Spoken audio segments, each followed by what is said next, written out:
today marked the first day of Term 2 and also saw the cell phone prohibition policy come into effect throughout the country, mandating schools to ensure that students do not have access to their mobile phones during class time, lunchtime and breaks.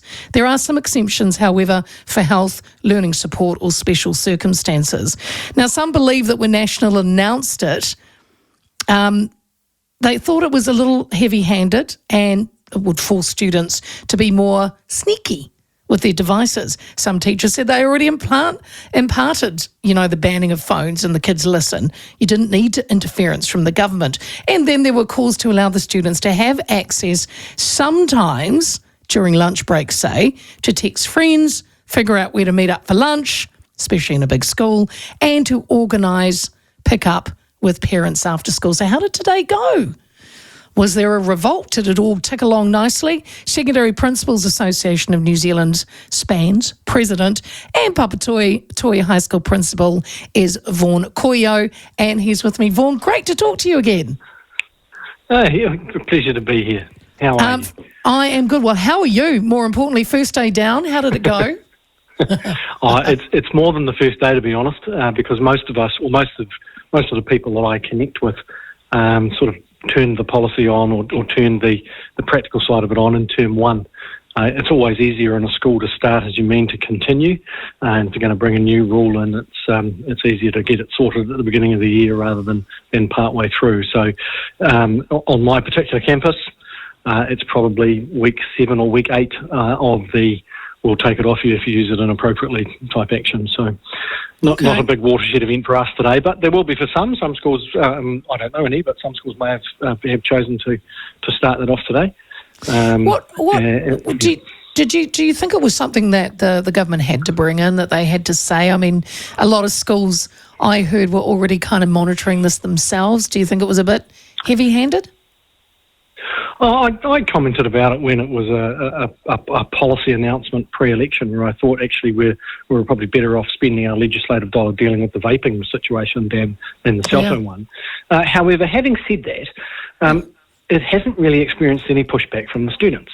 Yes, we as schools always had the opportunity to make those rules that worked for us in our community, and so at my school, cell phones were always meant to be off and away in class anyway. Yeah. And look, I'll be the first to stand corrected, or whatever the right phrase is. What this particular piece of legislation has done, it's flexible enough for, and we didn't know this in September when I was a little bit hesitant, but flexible enough to allow teachers to use their discretion to say, okay, Leah, you might need to use your cell phone in class today as a calculator. That's fine, so you carry on using it. Yet robust enough to give us the authority to go, actually, Leah, you're using it inappropriately now, so I'm going to take it off you for the rest of the day. Vaughan, I actually feel like you're growling me. I feel like I'm back at school. Sorry about that. Didn't mean to make you feel awkward. But it's given the professionals the flexibility to apply the legislation sensibly, rather than a really autocratic sort of ban. Because there are some students who don't have the luxury of both a laptop and a cell phone. There are some students who have particular learning disorders that are very reliant on such a device. So exemptions can be made. And if you're filming your mate doing their speech for a language class and the teacher says, yep, get the phone to do that because all the video cameras are busy, then it just makes sense, right? So there's discretion to make learning or allow learning to happen, but turn off the other stuff. Have you, so at your school at Papatoetoe, you don't physically take the phones, do you? Yep. You do take three in the box at the end of the day. Yeah, absolutely. So we confiscate for inappropriate use, right? So we've got a off and away all day approach. That's the campaign or the slogan that was used. But we trust the kids to leave it in their bag, right? If it's being used, and it shouldn't be, which basically means if you got it out and you haven't got permission any time between the first bell and the last bell of the day, then the teacher can take it off you, take it to the main office, and kids come and pick it up at the end of the day. Has there been any reaction from parents? Have you had any parents that have said, look, I want to know where little Billy is all the time and I want to get a hold of him? No, to be fair. There's a bit of we want to get hold of, but we have communicated much like everybody else. Yeah, we can help you with that. Just call the line office. It'll be okay.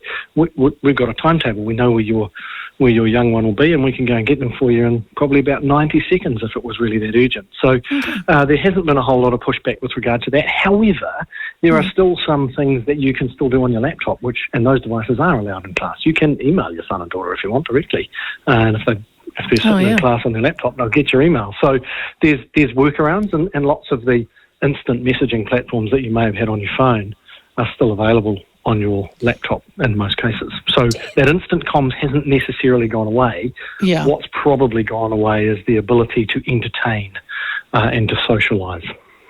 What do you think?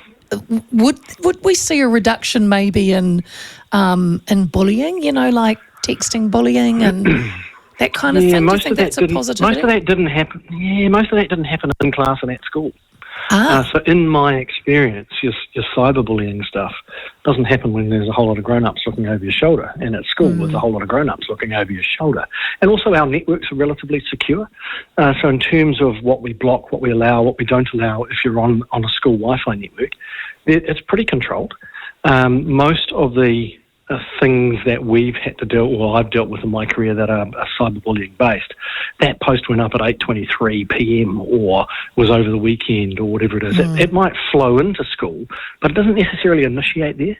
And so I wouldn't say there'd be a huge downturn in inappropriate use digitally with regard to social media, trolling, or whatever it may be, because it didn't initiate itself in a school setting anyway. Okay, interesting. And I mean, you did mention vaping just kind of at the beginning, because you said, there's better ways to put money into things. How is that at your school? Is it still a real issue? Is it an issue? It's an issue for everyone that deals with an adolescent.